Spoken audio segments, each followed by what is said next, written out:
where we live at in the Great Lakes watershed, it will kill you if you're not paying attention, or if you're lazy, or if you're disrespectful, because of the level of extremes there are within each season. So the people who live and stay, not just in years past, but today, who live in that area, the Great Lakes watershed, um, those are some really tough people.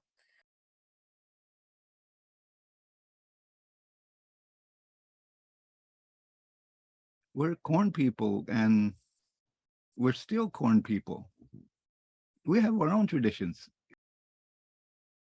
I have always thought of it as when you grow your own food, it's sort of independence.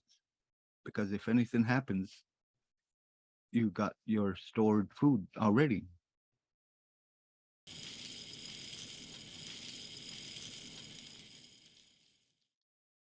When they say the house is on fire, and they say, "What do you grab if your house is on fire?" Well, first thing everybody says is my kids. I'd also throw in there are cats.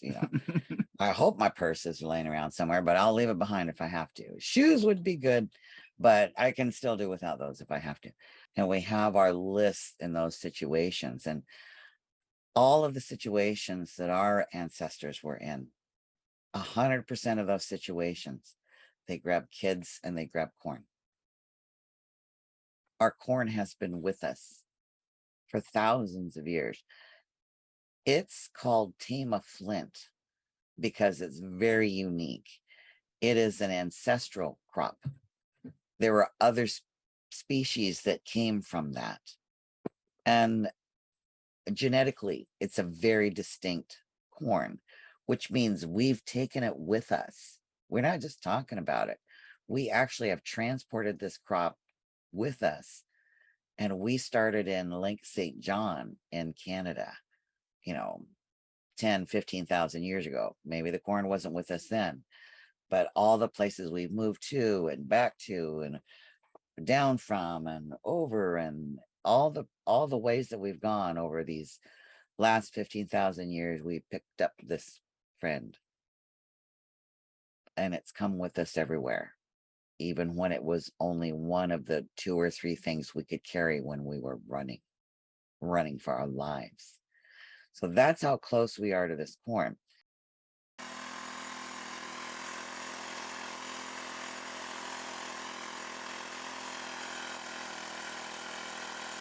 They say Tama Flint didn't come through the regular way of other corns came from Mexico, Mayans, Aztecs, and, just migration of corn into the southwest, then into the plains, then into the Great Lakes, or the eastern part. They still haven't found a clear lineage of Tama Flint. And Tama Flint is just a subspecies of northern flint, and it's been dated for sure 3,000 years that we've had Tama Flint. It could be longer, but that's how as far as back they can date it is 3,000 years. Because a long time ago, Meskwakis, we just ate big game, mastodons, them giant buffalo, giant elk, things like that. And then when that world disappeared, that's when we got our crops, and we got our own stories of how we got our crops. The Creator, after He made us, He taught us things. And one of the last things He's told us was, He said, what's in the woods and the prairies and in the marshes, that is all free. That is free to you. It is free to the animals, and it's free to other people. All you have to do is go gather them. But he said, don't overgather, leave some to turn to seed. So don't overdo it. Take what you need. And he said, and then I'll give you seeds, corn, squash, and beans. Those you have to take care of. You have to plant it, you have to take care of it, and it will provide for you. As well as you take care of your foods, you'll take care of yourselves. And that's how we got those seeds. And it's been with us that long.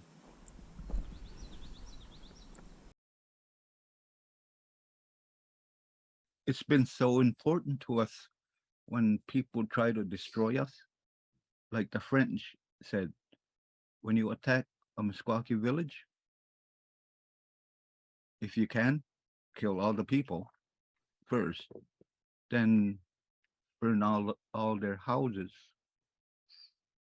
then kill all their dogs, because we don't even want their dogs interbreeding with other dogs. And then they say, and burn their cornfields. Yeah. Don't save it. Don't save Don't it. use it later. Burn it Don't all down. burn it all down. Destroyed their corn. And they're talking about Tama Flint. So our little corn has been with us in that fight too. You know, it faced its dangers of being extinct, just like with us. Our foods are from the Great Lakes watershed. Everything that we eat is stuff that's pretty hardy. We're talking years of trying seeds and going through little ice ages and going through ice ages that melt. There might be something that works for one 1,000 year period, but it might not work for the second 1,000 year period.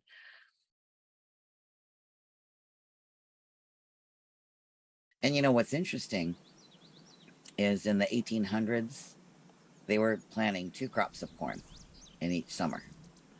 In the 1820s, 1830s, women were planting lots of corn.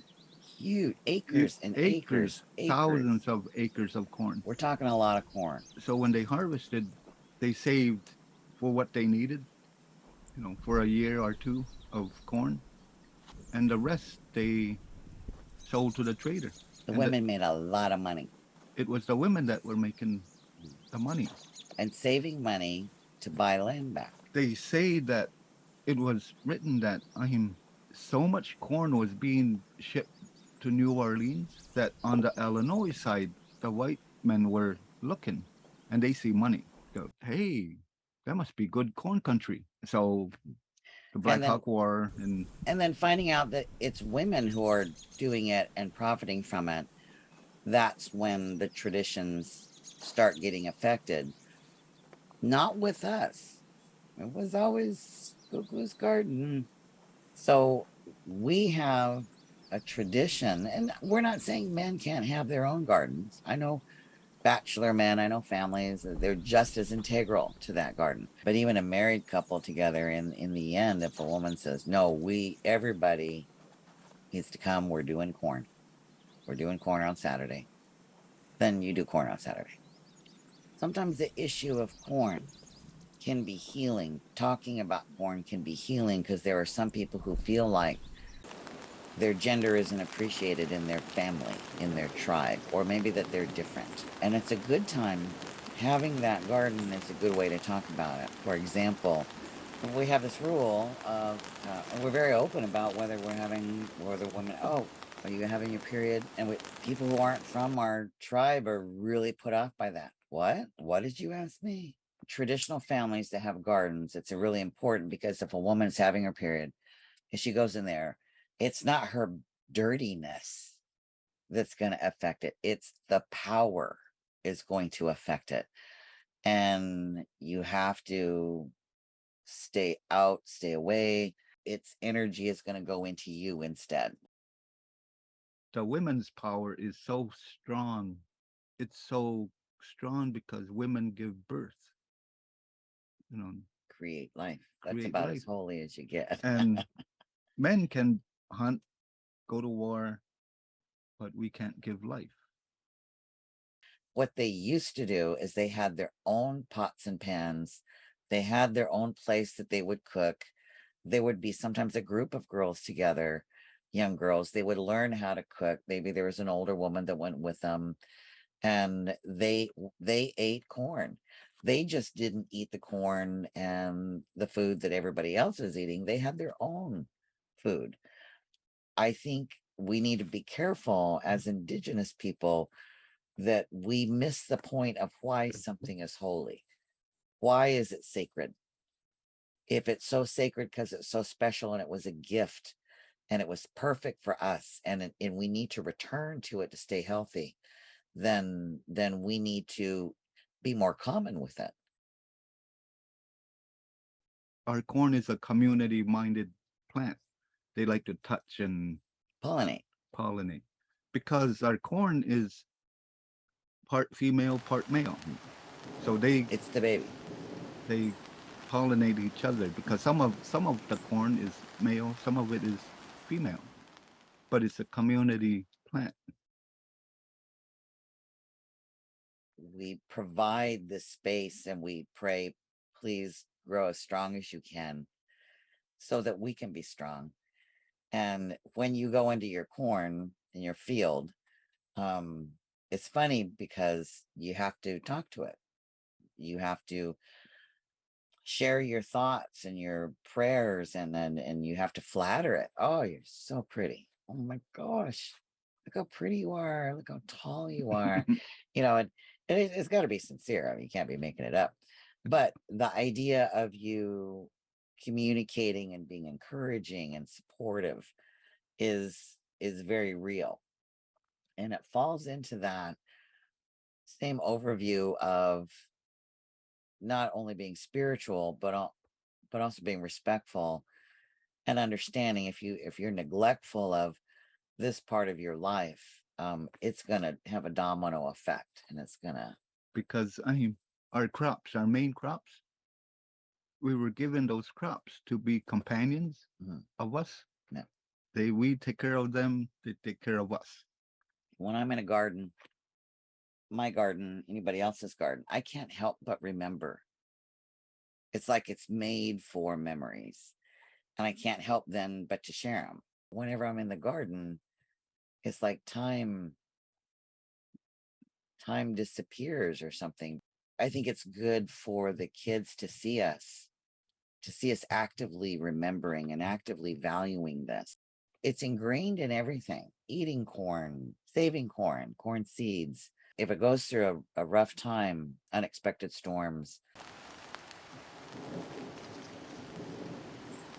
we have to hope that somebody has saved enough seeds. You can't go a year without those significant pieces in your diet. Our corn is a very humbling experience. It's beautiful, it's proud, it's strong, it's overcome a lot. Our corn, it can last through droughts better than most other Flint corn can. So we've got some really hardy corn. They all look the same. You want to look for the bigger ones, The bigger ones and then you want to make sure that they're like this one. You try to feel for the kernels too. I felt the squish. Felt the squish. Yeah. okay. Open it up, and so you can see. You said squishy ones are good.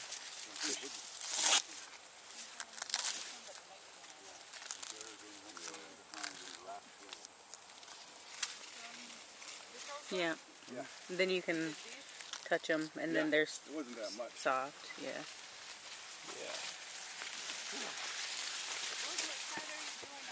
But they say about corn, if it goes down, you're not supposed to help it. It comes back up. It's some tough corn. It's almost like what happens to the tribe. We hit a rough spot, and it forges us stronger. We weren't expecting the yield that we got that year from the derecho corn, but our corn also stood back up partially. Some of it was kind of bent and everything, but we were surprised. We took pictures of it too because we thought, oh, the corn's down, and ours was just about ready. Mhm. And I think everybody else's was just about ready. Some people had harvested by then. But we typically plant later than a lot of people do. We don't plant until mid-June, usually. I think we planted a little bit early because it was the pandemic, Mhm. and we like were ready to do something, and it was outside. And then the derecho came through, so ours got struck like a lot of it did. But I noticed that the next year our ears were bigger. So the derecho hit everyone. I think there was only like 20 or 30 houses on the settlement didn't have some kind of damage out of 350. Is that what it is? 350 houses. I wasn't as concerned with the house. I don't know why. I was more concerned with the garden. So we used the seed from we when we harvested the corn and we kept some the ears aside. We made sure we knew which ones those ears were from the derecho corn. And the next year is that we made sure we planted that corn. We didn't reach back to the pre-derecho corn and plant that. And we had huge corn. One of my uncles was telling me, he said, by asad masig wag kitamagas. If you don't have mesigs, you're poor. And that's why you're supposed to grow your own corn. You're independent. Because some people sell corn at $20 a cup. It's a lot of work. And there's nothing wrong with people who don't grow corn. You're not a deficient Meskwaki if you don't grow your own corn or know how to grow it or anything like that. But to be a healthy Meskwaki, you should at least respect people who do. And that is the same for a number of things in the tribe. There are some people who carve wooden bowls and spoons. I don't have to know how to carve wooden bowls and spoons, but I should respect the people who do know how to do that because I could need them someday. Not everybody has to know in the tribe how to do maple syrup and maple sugar, but the people who do know how to do it should be respected for that. And we should understand what it takes to do that. So again, it's part of, you have to step back and get a larger view of this system that we're all a part of. And the corn is one of those things that if you can understand that element, why it's important to have that element of respect for the people who do that. So I think that that's a powerful relationship.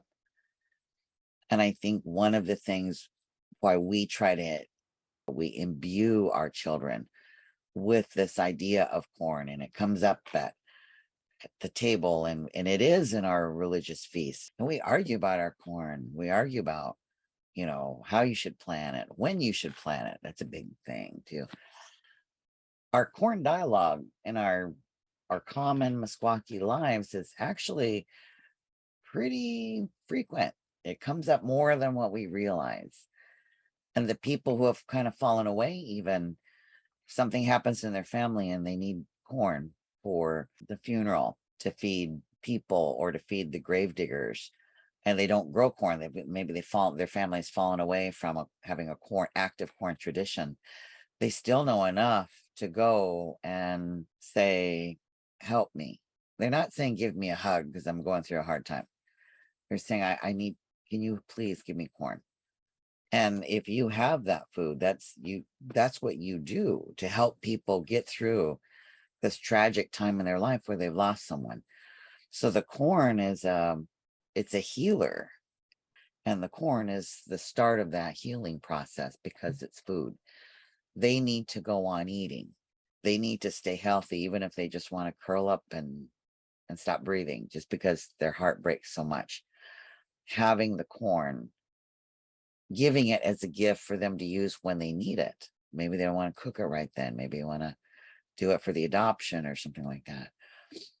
So that's one of the kindest things you can do to someone, other than giving them, just a nice sympathy card or something like that. Give them corn, give them dagwahan. It's powerful stuff. Our corn is powerful. It makes a difference.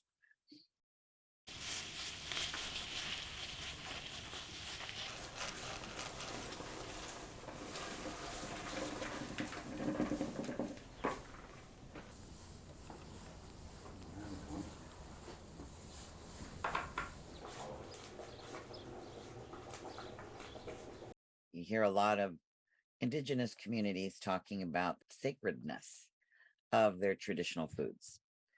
And that's good.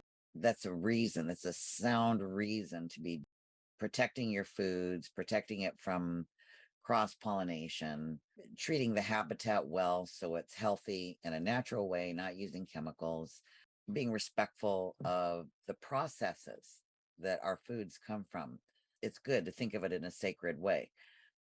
But if you just think of it in a sacred way, then you're not really experiencing the sacredness of it if you just reserve the eating of it for special occasions once or twice a year.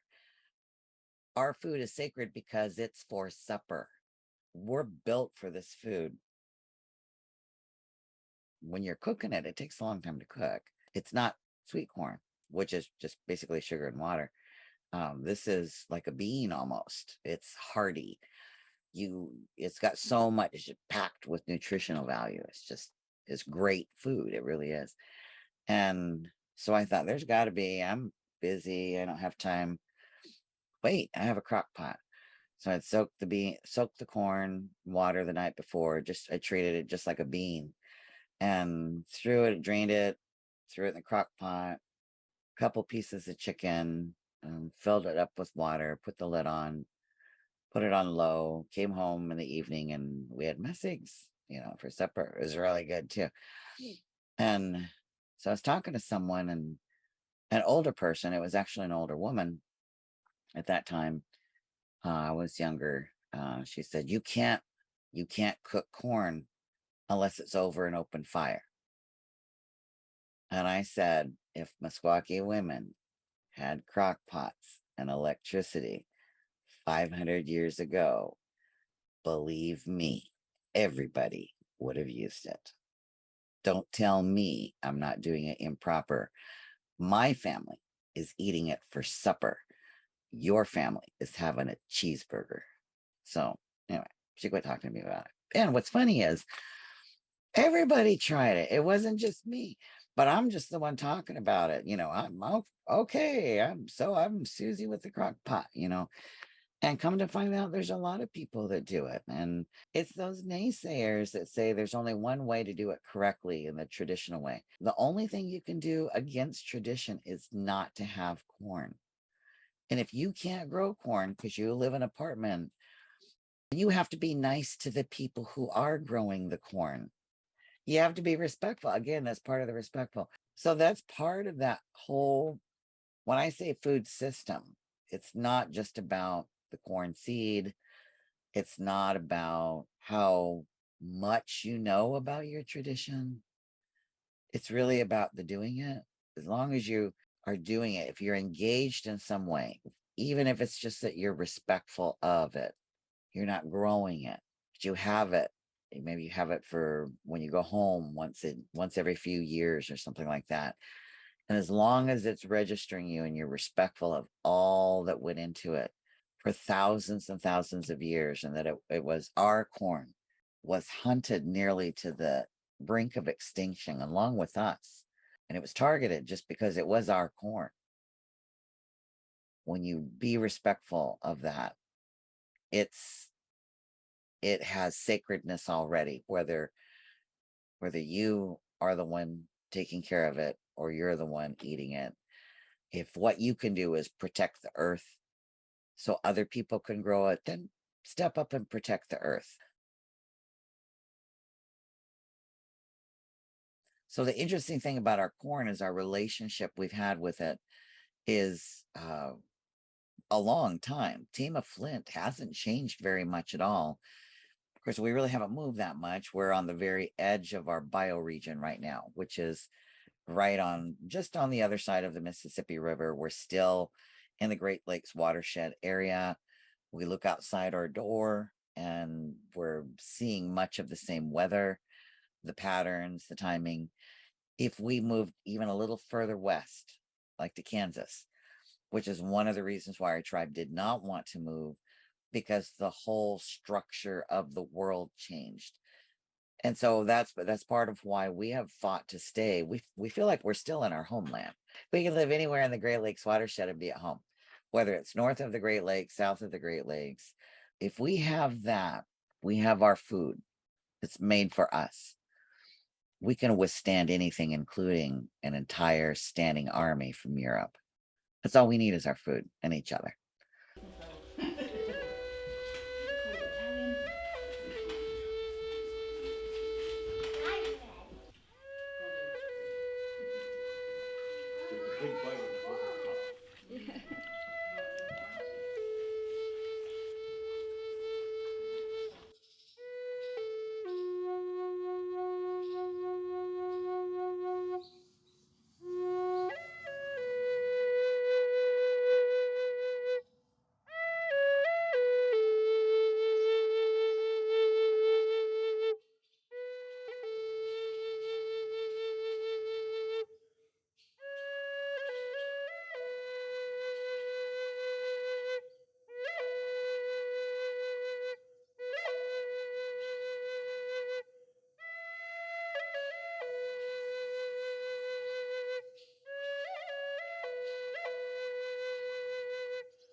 Ha ha ha ha ha!